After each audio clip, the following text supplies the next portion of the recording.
तुळजाभवानीच्या मंदिरामध्ये आणि आपण दोघेही शपथ घेऊ. खोके तू घेतलेस की खोके आम्ही घेतले? होऊन जाऊ एकदा. दूध का दूध, पाणी का पाणी, हो जाणे दो. उद्धव ठाकरे, तुला मी आव्हान देतोय, तुझ्यामध्ये हिंमत असेल तर तुळजाभवानीच्या देवळात जाऊन दोघंही शपथ घेऊ. चल. फक्त तुझं मुख्यमंत्री पद गेलं म्हणून तू माझ्या मुलाला आणि सगळ्या आमदारांना बदनाम करतोयस एकनाथ शिंदे पासून. मग राष्ट्रवादीचे इथं नेते बसलेच आहे. तुमचे अजितदादा आले ना 40 आमदार घेऊन, मग तेव्हा खोके कुठे गेले? तेव्हा ह्याचं तोंड बंद का झालं?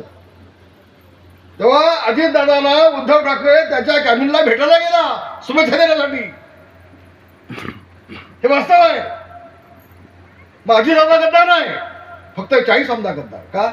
मुख्यमंत्री पदाला खाली उतरवला. तुला लाज वाटली ना मुख्यमंत्री होण्यासाठी? बांधवांना शिवसेना प्रमुखांनी शिवाजी बागच्या जाहीर सभेमध्ये सांगितलं होतं, ज्या दिवशी मला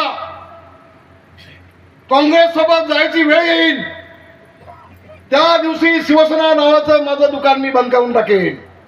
मी जिवंत असेपर्यंत कधी काँग्रेसमध्ये जाणार नाही. शिवसेना प्रमुखांनी शपथ घेतली होती.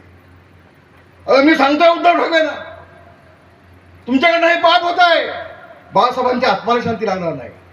अख्खं आयुष्य बाळासाहेब काँग्रेसच्या विरोधात लढले, शरद पवारांच्या विरोधात लढले. ते पाप करू नका तुम्ही. हे वास्तव आंदोलन, हे वास्तव आहे. त्याचा मुलगा आहे ना, एवढा पिल्लू, ते